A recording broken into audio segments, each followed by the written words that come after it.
जहां एक और दिल्ली नए साल के जश्न में डूबी हुई थी और लोग एक दूसरे को बधाइयां दे रहे थे, एक दूसरे को उपहार दे रहे थे। लोग पार्टी करने में मशगूल थे। रात करीब 3 बज रहे हैं और पूरा देश नए साल के आने के जश्न में डूबा हुआ है। तो वहीं दूसरी तरफ राजधानी की सड़कों पर एक ऐसी मौत होती है जिसने ना सिर्फ एक लड़की की जान ले ली, बल्कि इस मौत ने इंसानियत को भी शर्मसार कर दिया। नमस्कार, सत श्री अकाल, आदाब। मैं हूं नागेंद्र। उम्मीद करता हूं आप सब स्वस्थ होंगे। तो बात कुछ ऐसी है कि दिल्ली में राजधानी की सड़कों पर एक ऐसी मौत होती है जिसने पूरे देश को झकझोर कर रख दिया। एक ऐसी मौत जिसमें एक लड़की के शरीर की सारी हड्डियां चकनाचूर हो गई और शरीर में खून का एक कतरा भी नहीं बचा। पूरा देश जहां एक और नए साल का जश्न मना रहा था, वहीं देश की राजधानी में सड़क पर एक बेटी ने न सिर्फ दम तोड़ा, बल्कि उसकी जान लेने वालों ने इंसानियत को भी शर्मसार कर दिया। जिसने भी इस खबर को देखा, सुना या पढ़ा, वो अवाक रह गया। उसके मुंह से अनायास ही निकला, हे ईश्वर, ये क्या हुआ। दरअसल 31 दिसंबर की देर रात और जनवरी के आने वाली सुबह, जब ज्यादातर लोग नए साल का जश्न मना रहे थे, एक दूसरे को बधाइयां दे रहे थे, उसी समय दिल्ली के कंझावाला में 31 दिसंबर की रात 5 युवकों ने जमकर शराब पी और वह मुरथल से होकर मंगोलपुरी से होते हुए रोहिणी जा रहे थे। बोलेरो कार थी जो अपनी पूरी स्पीड में चल रही थी और अंदर बहुत तेज गाना बज रहा था। सुल्तानपुरी में उनकी कार से किसी के टकराने की आवाज आई, लेकिन ये पांचों नशे में इतने धुत थे कि उन्होंने उस पर ध्यान नहीं दिया। दरअसल सकरे रास्ते में 2 व्हीलर पर सवार होकर आ रही एक लड़की को ये लोग कुचल चुके थे और वह लड़की कार के नीचे डंपर और पहिए के बीच में फंस गई थी।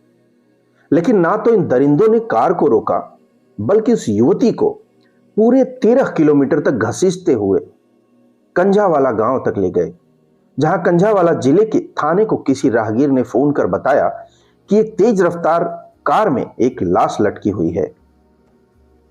सूचना पाते ही पुलिस हरकत में आती है और जांच शुरू करती है। सुबह करीब 4 बजे के लगभग एक टूटी हुई स्कूटी मिलती है।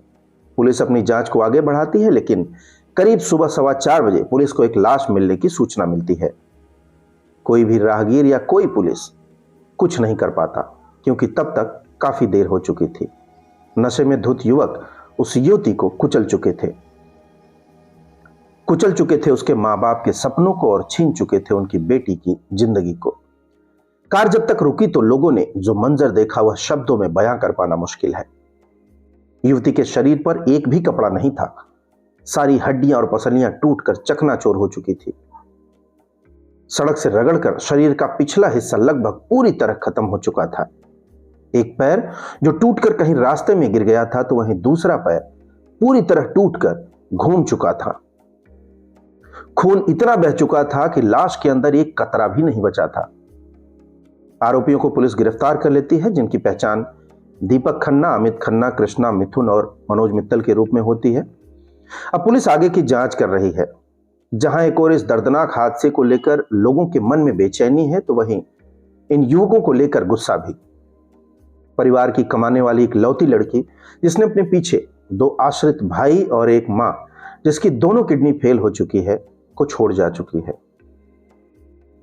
अब क्या आरोपियों पर लापरवाही से कार ड्राइविंग और गैर इरादतन हत्या का मुकदमा चलेगा या फिर सीधे हत्या का मुकदमा? इस पर आपकी क्या राय है, हमें कमेंट करके बताएं। वैसे बेटी को खो चुकी मां इंसाफ की आस में एक सवाल कर रही है कि मेरी बेटी ने तो इतने सारे कपड़े पहने थे, आखिर उसके शरीर पर कपड़े का एक टुकड़ा भी क्यों नहीं बचा।